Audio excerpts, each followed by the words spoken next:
How's it going, everybody? Welcome back to Mr. Grimm's Place. Today we're going to take a look at these. It's not really a review. It's more like a little PSA for people purchasing wireless earbuds in general, because there's a lot of misinformation out there, and, well, I don't like misinformation.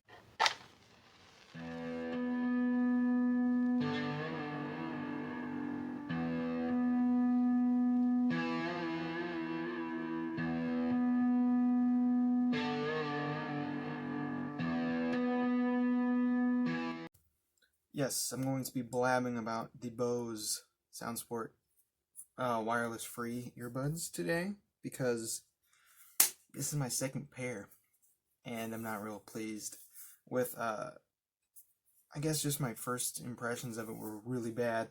So we're going to kind of talk about that,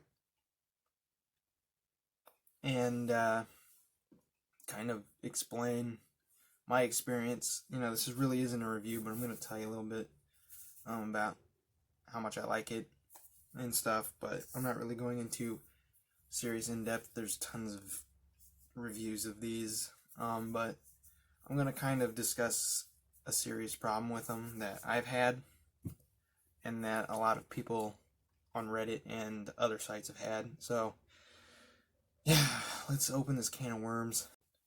So I got my first pair in December, which I was really excited. I've been waiting a long time to get these. I've never wanted to go wireless. Let's be honest here. I got these. I don't need wireless. Although when I bought my phone, they didn't tell me that it didn't have a headphone jack. Yeah. So, if I'm charging, I can't listen to music, can't watch videos, can't do anything. So I was like, you know what? I'm just gonna splurge and get some wireless something. I didn't want to get headphones again, so I started researching earbuds. Now, these aren't perfect, and they're heavy, but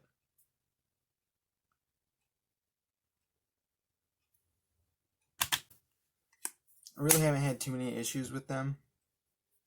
Being heavy, they do bobble around, but they don't fall out.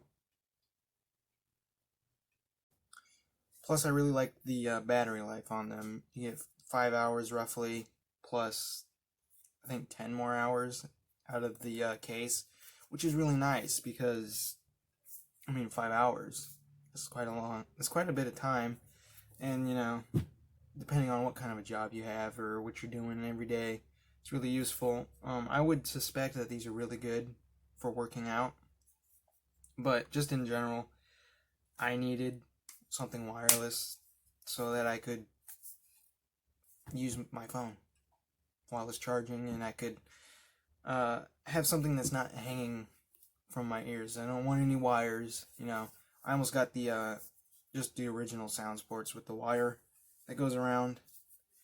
I'm glad I didn't. However, my issue that I had would never have happened if I would have got just a plain wired one. But you may be wondering, what could possibly go wrong with these? They're Bose, for God's sakes. They work in quality. Well, first of all, there's a very serious problem that people have been having with these.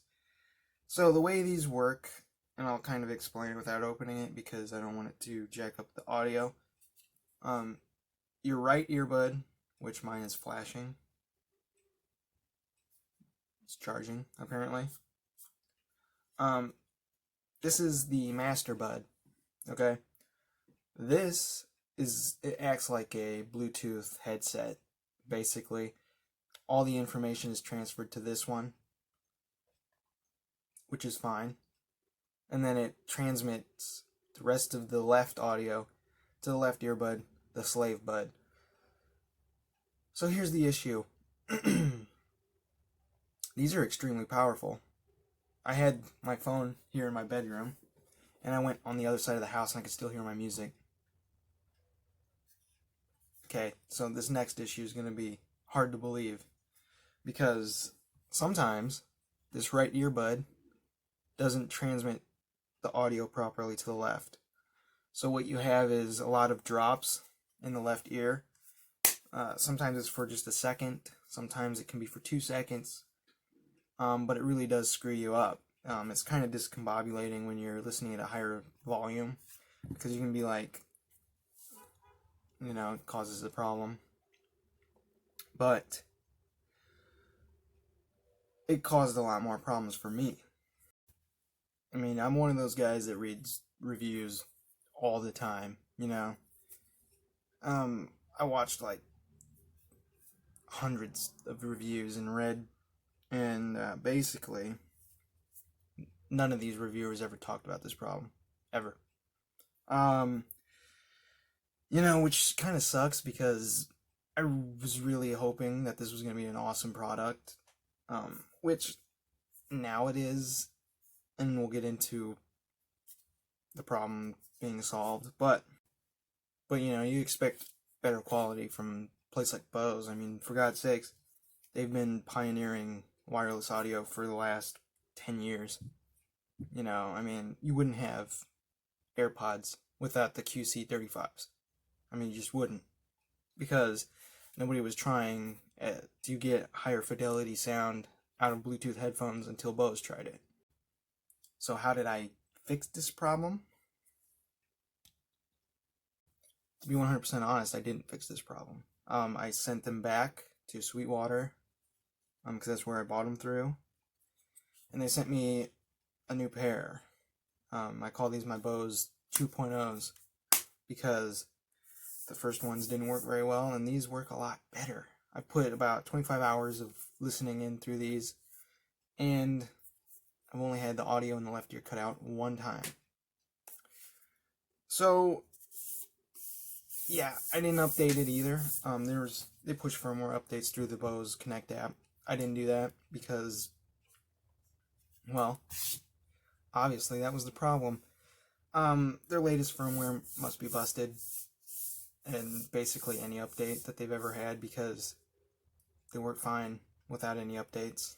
So, do I recommend them? Yes, but do not update them. The sound audio is very clear. They're not too heavy, to be honest with you. They can get uncomfortable after about like an hour and a half of listening, especially right down in the bottom of your ear. It just sits funny. But they don't fall out ever. I call it the 3-point anchor. It's got, the hook,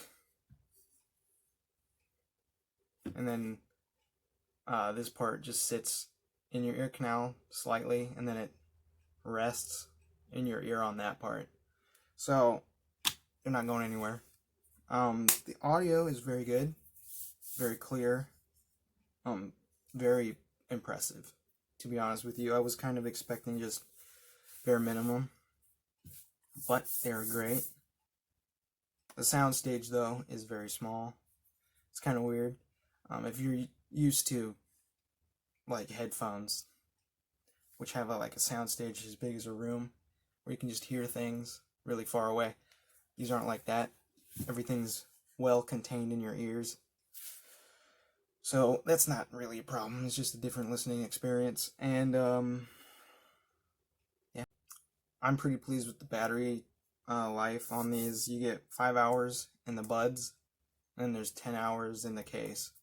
So if it's fully charged, which mine is not, you get 15 hours, which is great. So there's 5 of these little white LEDs, okay? You divide that, and you can kind of guess how much battery life you have left. But yeah, I mean, I like them now. I have a lot less issues with them. I definitely would avoid at all costs updating these, because, wow, that problem was really bad. It was every time I listened to music, the left audio would cut out like every 20 minutes. So, if you can avoid this problem, just avoid it. But do I still recommend buying these over any other brand? Yeah, I do actually, because Jabra which is also a very well-known earbud brand, is having the same exact problem. And so are a lot of other companies. You know, if you have an iPhone, just get the new EarPod Pros. Get the new EarPod Pros and just call it a day. They're overpriced and probably don't sound as good, but I haven't heard any issues with the EarPods. So that's kind of my review of this, and I think this issue needs to be addressed, but they're not going to. They haven't yet. It's been 3 years, and they haven't taken care of it. So yeah, don't update. Don't update. Don't do it. Thank you very much for watching. Hopefully this was a helpful video to anybody who's purchased these. If you have updated them and you're having this problem, return them if possible and get a new pair and don't update it. So that pretty much covers it. I like them. They sound great when they're working properly, and I haven't had any issues since. So thank you very much for watching. Like, comment, and please, for the love of God, subscribe.